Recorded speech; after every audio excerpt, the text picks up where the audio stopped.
"There has to be a spectacle," said the Austrian Empress Maria Theresia. A statement that is particularly true for the Carnival season. Masked balls and performances in costume have always been a firm tradition in the Habsburg house.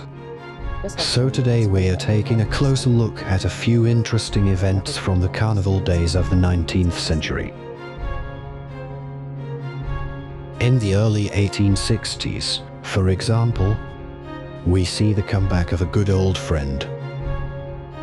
Archduke Ludwig Victor, the emperor's youngest brother and his representative in Salzburg since 1861, spent more time in the capital again and attended the pompous costume festivals there. Let us now listen to the following story, which Fanny Pfeifferlich, the imperial court hairdresser and confidant of Elizabeth, tells us. On the last Carnival Tuesday, for example, Her Majesty suddenly came to me and said she needed a red wig. To that I say, Your Majesty, that's no problem. Why was I used to be a theatre hairdresser? The year is 1874. Franz Joseph was traveling and Elizabeth was bored alone in the Hofball. And what do you think she used the wig for? For the masked ball in the music club? No. So I was completely gone, because Her Majesty even avoids court balls when she can, because she finds them boring and because of the many people. But no, there she went, incognito of course, as a yellow domino.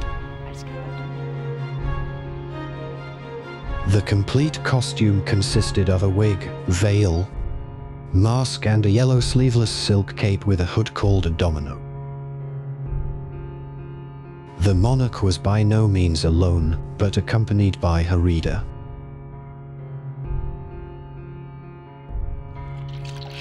Only Ida Ferenczi accompanied her as a red domino. And she had to bring Her Majesty a young man into her box. Immediately after her arrival, the Empress, who introduced herself as Gabrielle, attracted the attention of the young ministerial official Friedrich Pachelist zu Feinberg. The two quickly started talking and had a fun evening together. Sisi wrote down his address and promised to write. No. Not what you're thinking now. It was all completely harmless. She just wanted to know what people thought about her.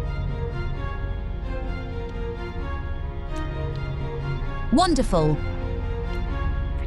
For Her Majesty's hair. However, her uniquely elegant gait and aura threatened to betray her true identity. Tonight you may not call me Your Majesty. Yes, Your Majesty. Ida, That was a joke. I call you Gabrielle. Tonight I am Gabrielle.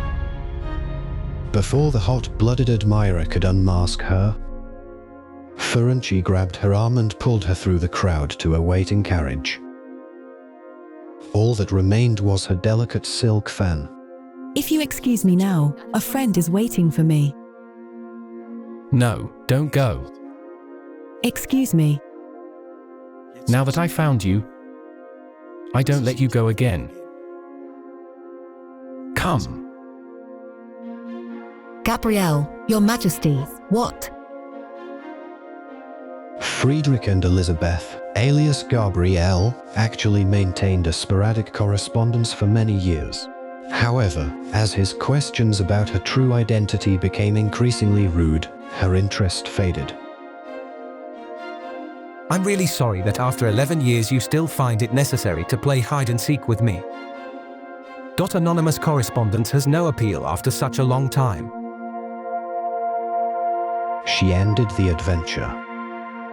Perhaps the Empress's only truly provable flirtation outside of her marriage.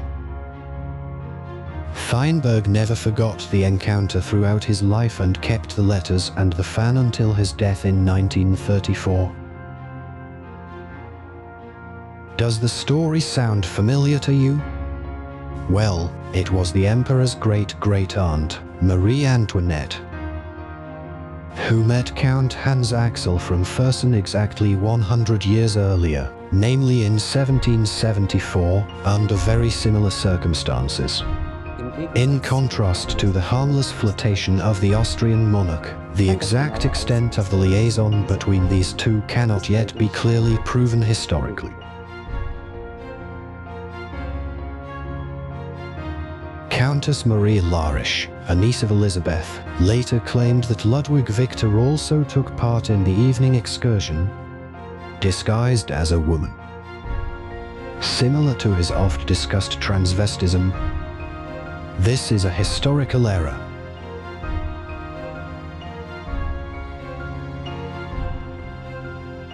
He was to retain his general passion for unusual costumes, which arose in his early childhood and adolescence, for the rest of his life. And he was by no means alone. Especially on the Carnival days, but also throughout the year, all Habsburgs loved to dress up for performances in small groups, among other things, men than women and vice versa. Ludwig Victor, for example, can be admired as a harlequin in these photos.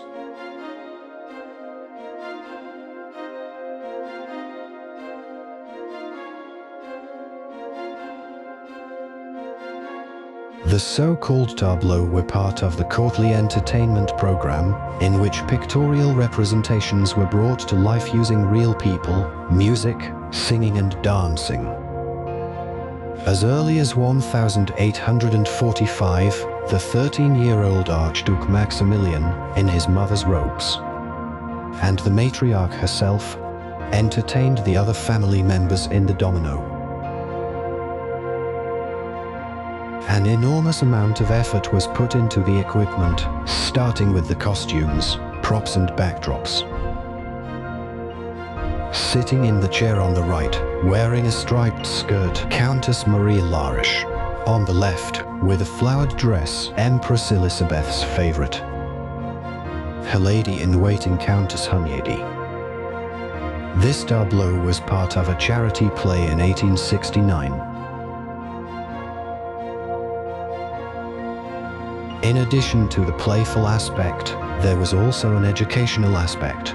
The next generation and the generation after that learned how to appear confident in front of an audience and speak articulately.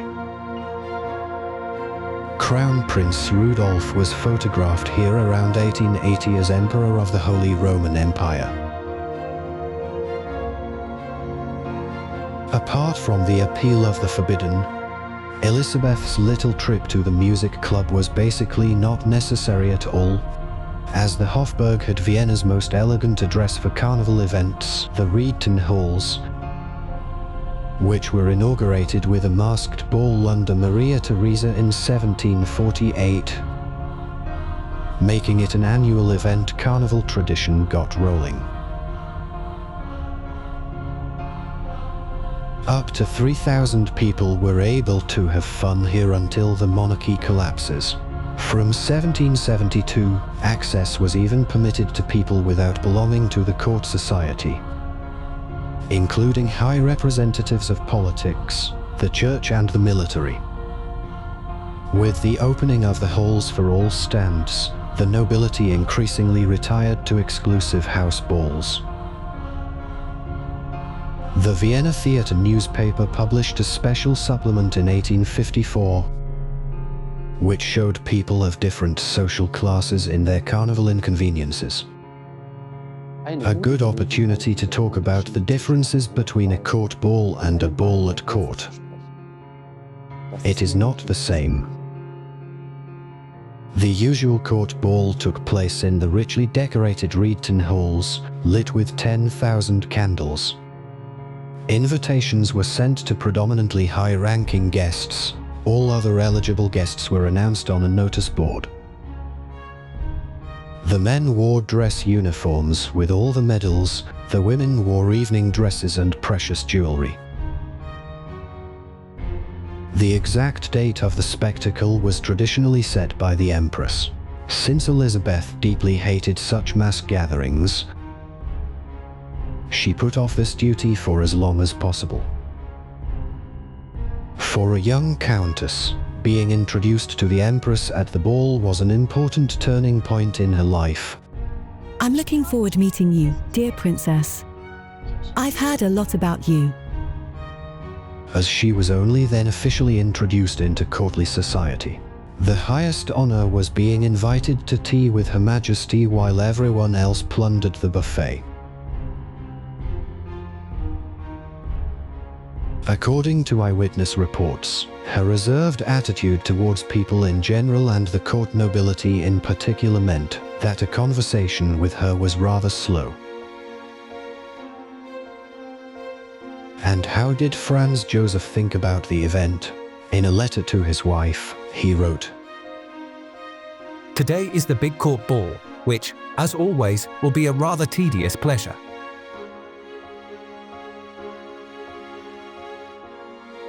The imperial couple withdrew at midnight, the signal for the guests to leave. As a farewell, the courtyard candy, which was proudly presented at home. In November 1992, for now the fun was over. A fire in the Hofball almost completely destroyed the large Reedton Hall, and the smaller one was also badly affected. The cause of the fire has not yet been fully determined. The reconstruction according to old plans was achieved with an unprecedented effort. Today the ruins can be used again for events, in compliance with strict fire protection regulations and the most modern security precautions. The ball at court was held 2 weeks after the court ball. Significantly fewer invitations were sent out, only to the most high-profile people. This made the atmosphere much more classy and intimate and allowed people to choose comparatively casual clothing. Instead of the battle at the buffet, there was an exquisite supper with service at the banquet table. In later years, Elisabeth increasingly stayed completely away from the goings-on in Vienna. In their place, as leading ladies, came others, above all Princess Pauline of Metternich, one of her bitterest lifelong opponents. Not only did Metternich count Elisabeth's very special favorite, Ludwig Victor, among her circle of friends, she considered the young Wittelsbacher from the beginning to be not her equal and the wrong choice for the throne. The court enjoyed watching the women's argument. When it comes to the latest fashion, Pauline set the tone in Vienna. For example, she rejected the crinoline skirt, which had become increasingly hated. Elisabeth, on the other hand, mocked the princess as being overly decorated with makeup and tinsel. While Sisi placed little value on class affiliation, Metternich surrounded himself primarily with high-ranking aristocrats and wealthy middle-class financiers of the imperial family.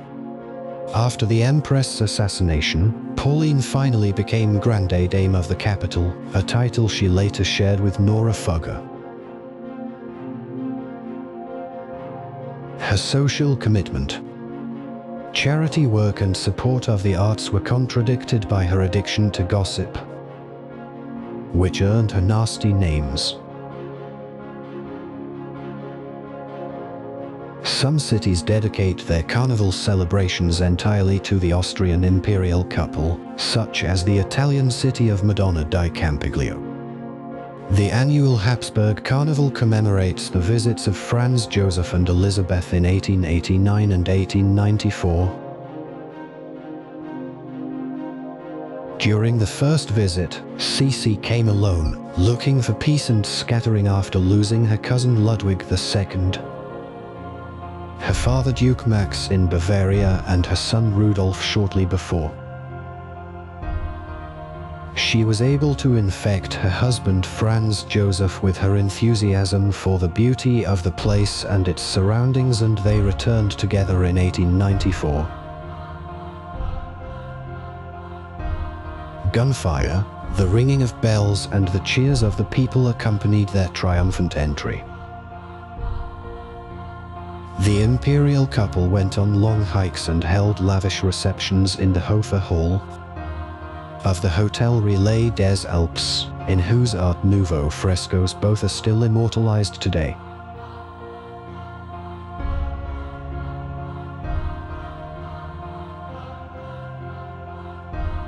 Maybe you now feel like bringing one of the historical figures back to life at your next masked ball.